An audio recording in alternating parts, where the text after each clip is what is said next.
Bienvenidos a nuestra noche de misión a la parroquia de la Cuaresma.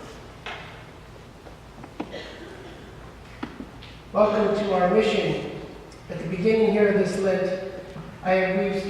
this is our second time attempting this, but this is a time in which I think we have an opportunity to come together as a community, maybe reflecting again together on God's Word, His mission for us this season.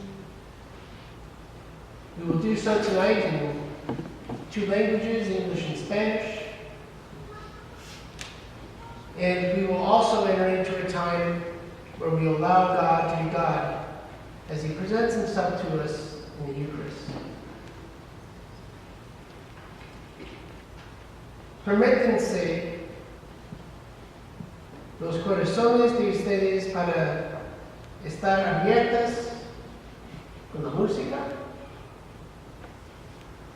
en un momento de descanso en la palabra de Dios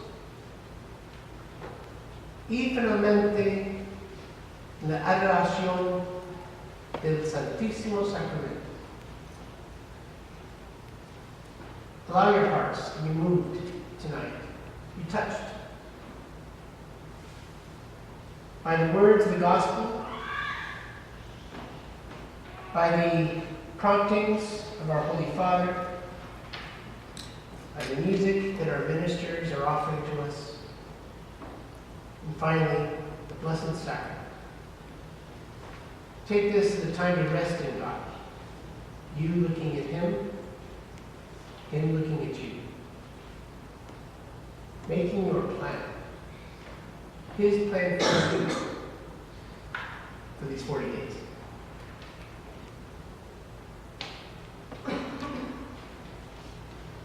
This morning, Papa Francisco, at his Angelus, reflected with the crowd on this Sunday's Gospel. He talks about this Gospel passage, this temptation of Jesus. He made the point that it indicates three paths that the world always proposes, promising great success. Tres formas que podemos ganar suceso aquí en este mundo. The first is the greed of possession, avaricia de posesión. After Jesus had fasted for 40 days, the devil tempted him to turn stones to bread. This, the Pope said, is the path of the greed of possession. The devil always begins with our natural and legitimate needs, he explained, in order to push us to believe that we can find fulfillment without God and even contrary to Him. Jesus, however, responds by quoting Scripture, "Man shall not live by bread alone." Papa Francisco dijo esta mañana que en un paseo de avaricia de posesión, que el diablo siempre empezó a usar nuestras necesidades naturales para hacer un argumento que es posible para ganar una vida buena sin la ayuda de Dios y a veces contrario de Dios.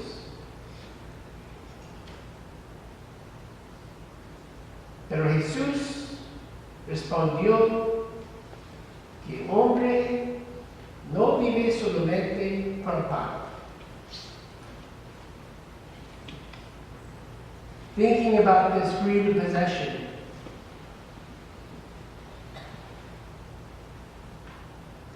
and thinking about how the evil one likes to use our moments of weakness to make us believe that we can somehow get through this life without his help is something that is very much present in so many lives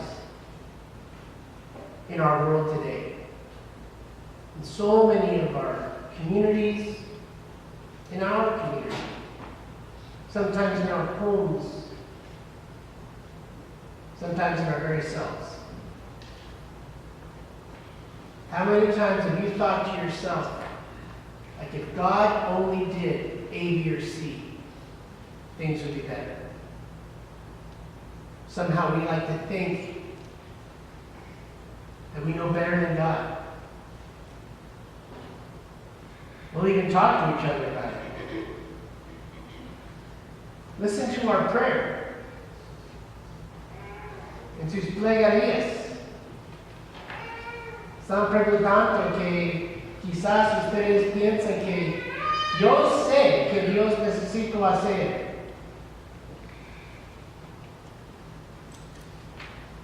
Pero no estamos iguales con Dios. No tenemos una sabiduría, lo mismo manera como Dios. Necesitamos permitir Dios para ser Dios.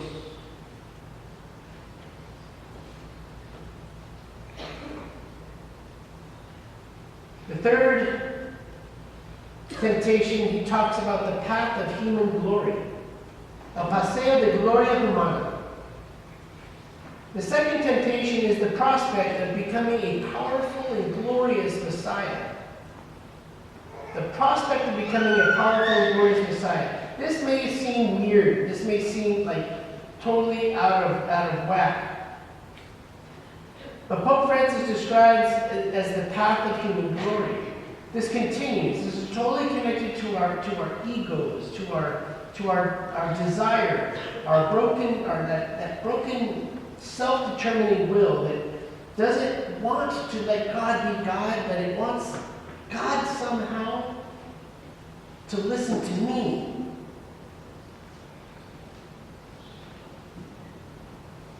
In this path of human glory, of wanting to somehow, be able to succeed in life and to succeed in life without needing any help from Him is very real. Not too long ago, I had a conversation with some people, and they were asking me, they're like, well, do you really think it's necessary to go to church? Do you really think it's necessary to pray to God? Do you really think it's necessary? Because you know what? I'm doing just fine in life without any of that. That was the tone. Could you feel the energy behind it? I'm doing just fine. And I was able to look at that person deep in the eyes and go, you are not at peace. You got nothing I want. You may have a great job. You may even be driving a nice car at a young age, and you may think you've got it all together. But you are a mess inside. I want none of that. The world, the temptation is for us to go after these things without any of God's help. Because if we can do it without God, then we can go at this world on our own, and we don't have to hold ourselves accountable to any of His rules.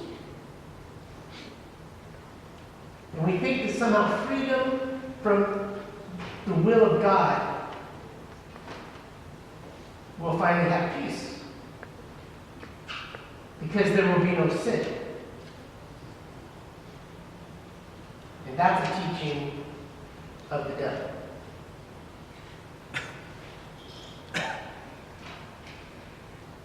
Cuando tenemos los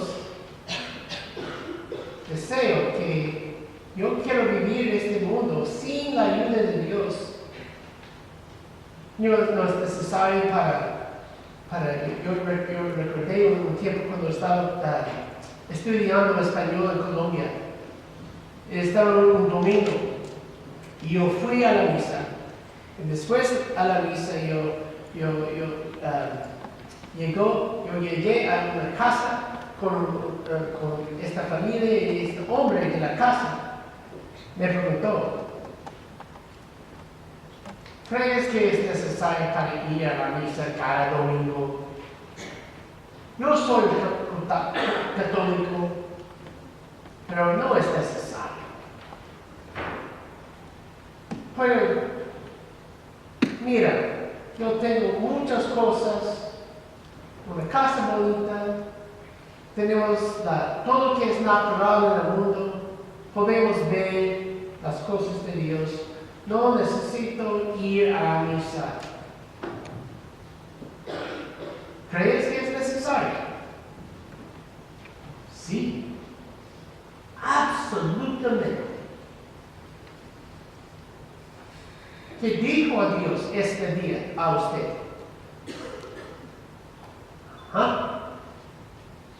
¿Qué dijo a Dios? Sí, a usted este día. Nada. Porque en la misa, Él tuvo mucho a decir para mí, a mí y a todos, que van a escuchar su enseñanza. Si no está en el lugar para escuchar la palabra, no va a escuchar la enseñanza.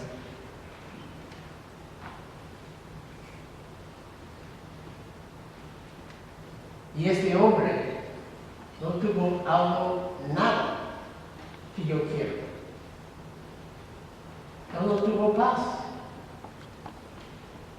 Él no tuvo una actitud saludable.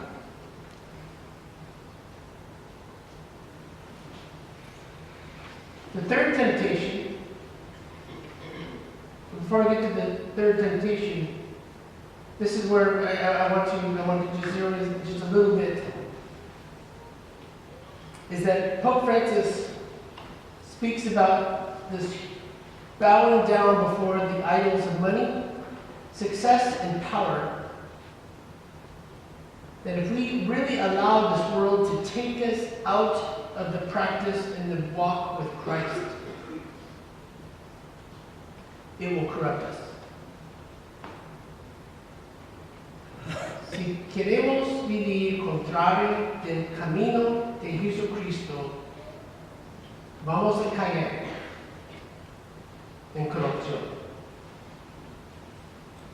This leads to the intoxication of an empty joy that soon fades away. And this, the Pope says, is why Jesus responds, "You shall worship the Lord your God, and him only shall you serve."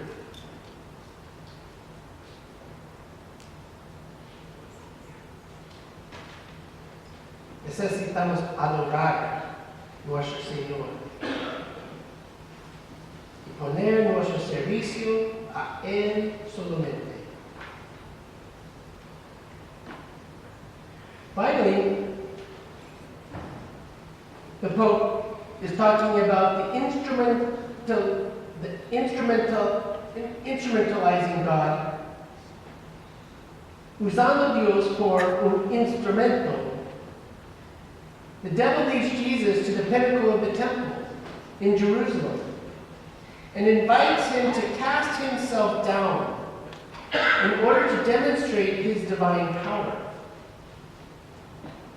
Pope Francis calls this the path of instrumentalizing God for one's own advantage. Jesus rejects the devil's temptation with the firm decision to remain humble and confident before the Father.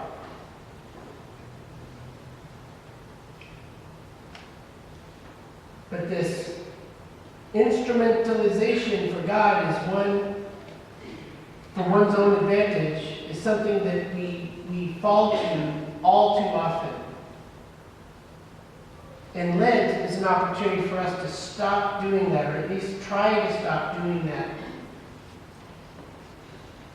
Little by little, day by day, a little less.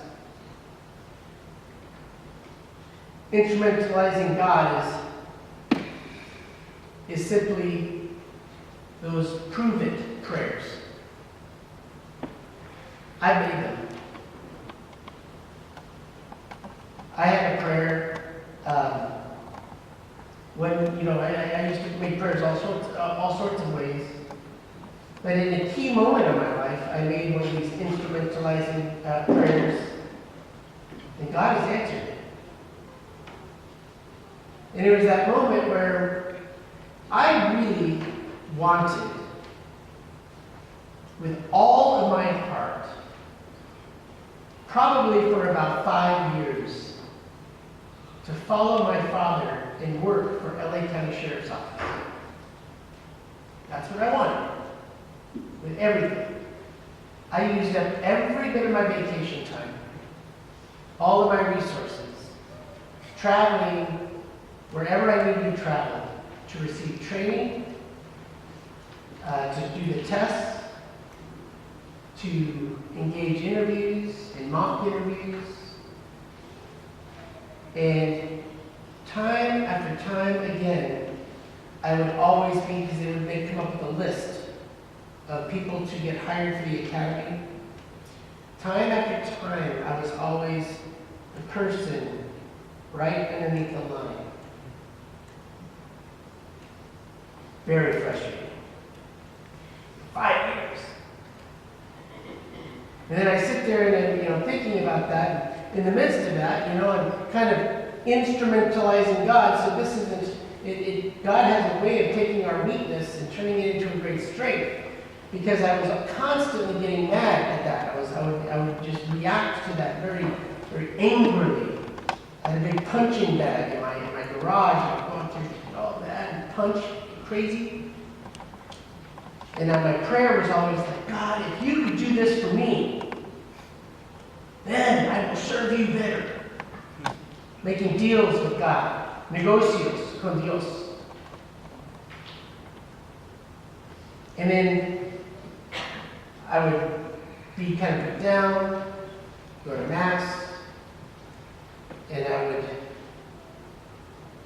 just open my heart to God's healing power. I would go on these retreats, these youth retreats, and I was helping out leadership, youth ministry with Father John Pietro, and he would have me give these talks, and little by little, every now and then, I would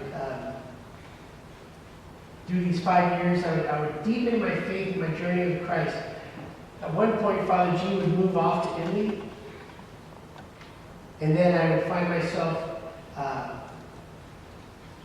seeking out another priest friend that I could talk to as a spiritual director in the Benedictine monastery, St. Andrew's Abbey. And I would develop a relationship with him, go to Mass up there, have lunch with the monks, and all of a sudden, I'm sitting there and I'm getting ready for, I've been testing for a lot of different agencies. Now LA County was open again. I was testing with them, and I was so excited. This time it was going really, really well. This time it was amazing. I knew for a fact the lieutenant who was in charge of recruiting says, you're beyond the line. You're beyond the line. All we got to do is just get you through your psych. We got to get you, you're going to make it. You're going to be getting ready to go to the academy. My dreams were about to come true. But one of the things that happened was, secretly, quietly, I didn't even know that it was happening. God placed a desire in my heart to serve Him. And I'm going, what? So I hit my knees, and I was like, before bed that night, and I was agonizing, and I was like, Lord, okay, I want to be an LA County Deputy Sheriff, everything I have. If you let me do this, I will serve you. I will be a great deputy. I will follow your will. I will come to Mass. I will do everything you need me to do. But if you want me to be a priest, you're going to have to be crystal clear and let me know. You'll have to let me know. And that was from my heart. Amen. So I went to work the next day. And when I got home from work, in the mailbox was a letter from LA County Sheriff's Office. And I'm going, no way. This is it. I'm in. I didn't even wait to get to my house and open it up.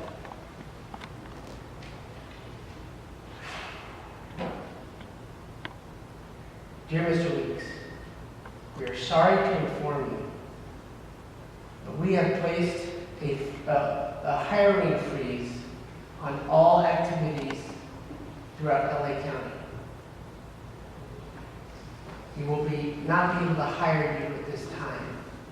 You will have to go through the process 1 year from the date of this letter. But what was amazing was, instead of being hurt and angry like I used to do, God took my mind to the bedroom to the night before. And he says, that's what I want you to do. And I had peace. Now, this instrumentalizing God, although from time to time he will use it for his benefit, I have tried to do that since, and he does not play. Now that God has got me in his care and in his part, I'm part of his soldiers, he's not playing that game with me no more. Right?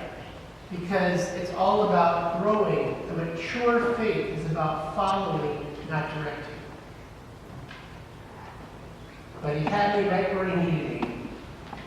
And he used it against me. So you can keep doing this prayer, but he might end up calling you to work.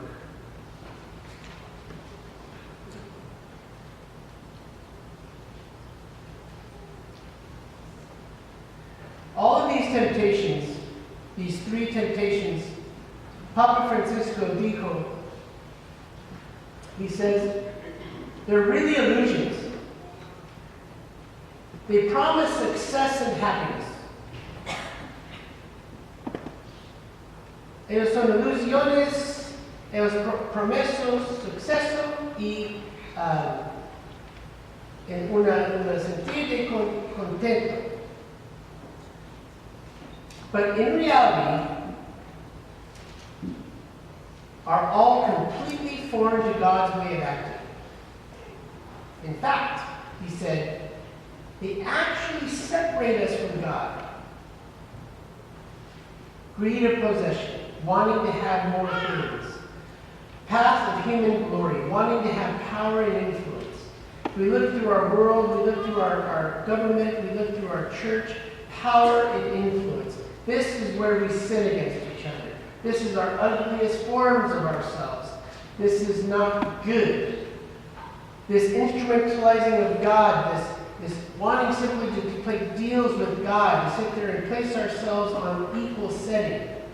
One of the best prayers, one of the earliest prayers that I saw one of my spiritual friends in the monastery wrote for me, and he asked me to pray it with him before we did Lectio Divina, was a simple prayer. What it was a prayer for God to change my will to be more like his will. Which was very different than what I was praying, which is usually like, God, if you could do what I want, wanting God's will to change to what I want. And it was a beautiful, humble prayer that God enter into my heart and change my will to conform to your will. Cambia la voluntad del mío para ser más reflejo de Dios.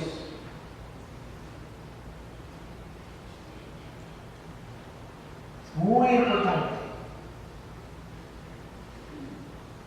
Because this is all completely foreign to God's way of acting. In fact, he said, they actually separate us from God. When we are going after possession and doing so on our own path, trying to get through this life without God, if we are trying to seek power and glory, if we are trying to do so and trying to become like God, if we are trying to tell God to become the boss, el jefe de Dios, if we are trying to do this, it separates us from God.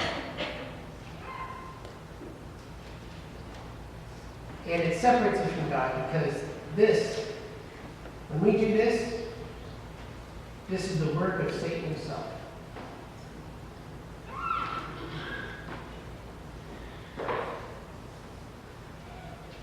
So remedies for this type of temptation. Remedio por tentación. Jesus overcomes these three temptations by personally facing them. Él no tiene miedo, cara a cara, con el demonio. Jesús puede escuchar, tiene esta conversación con el demonio. He faces them in order fully to adhere to the Father's plan. In doing so, Pope Francis said, Jesus shows us the remedies for temptations, namely the interior life, faith in God, and certainty of his love. Jesús puede compartir los remedios de tentaciones por la vida interior, fe en Dios y en la sentencia de su amor, with the certainty that God is Padre, and he loves us. Nos amó. We will overcome every temptation. Podemos ganar en todas las tentaciones. So Pope Francis said in conclusion, let us take advantage of Lent. Necesitamos este tiempo de la Cuaresma as a privileged time to purify ourselves, para limpiar nuestras vidas, in order to experience the consoling presence of God in our life. Entonces vamos a tener la experiencia de la presencia de Dios en nuestra vida.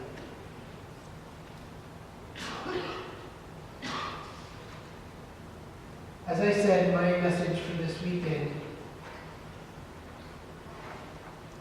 Lent is a time for us to open our hearts, to grow in loving belief,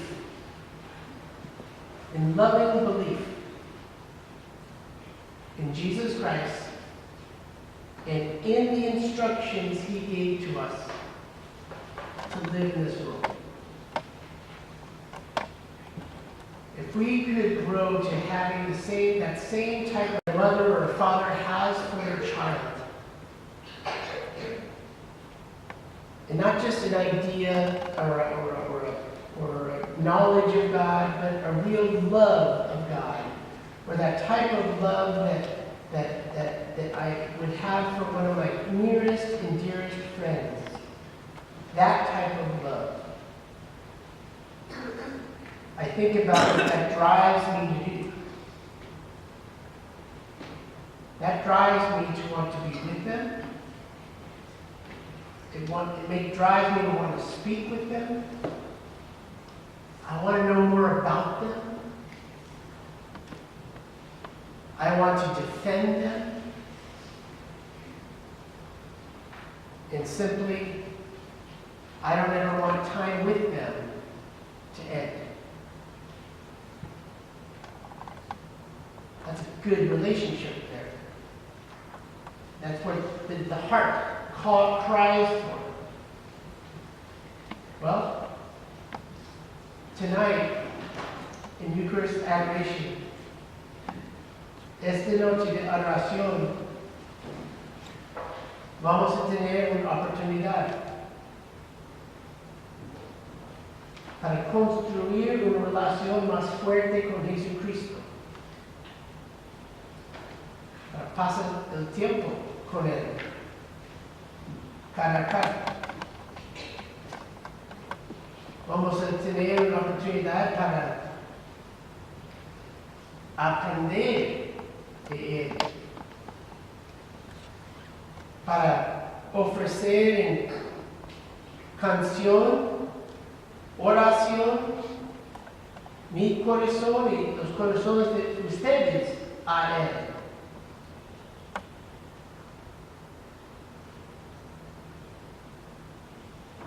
Y podemos quizás escuchamos a la voz muy pequeña en nuestros corazones cuando Él va a decir algo a nosotros. Como el amor que mamá tiene para su niño o niña, quizás podemos crecer para tener un amor a Cristo, que podemos pasar tiempo, que queremos ofrecer nuestras vidas. Quizás podemos tener habilidad para pasar más tiempo con Él. Podemos crecer nuestra habilidad para compartir tentación, como Él puede compartir tentación. Y este tiempo, primer domingo de la Cuaresma, para ayudarnos para cambiar en los días de los 40 días. Like that imperfect human loving belief. That belief of a mother who can't possibly believe that her son or daughter did something wrong because she loves them. We need to grow in that type of relationship with Christ that just tonight, when we add in this time of adoration, of letting Him speak to our hearts. Letting our hearts and the needs of it speak to Him. Show Him your wounds of your sins. Let Him see you exactly as you are. And let that time and this prayer, this moment just to be, let it strengthen our capacity to truly grow in having a loving belief, a childlike attachment to God, so that He can strengthen us for any future temptation that might come our way. Because they will come. The devil likes to stir up a ruckus. The beautiful thing is, the all-powerful one, the one who is with us here tonight,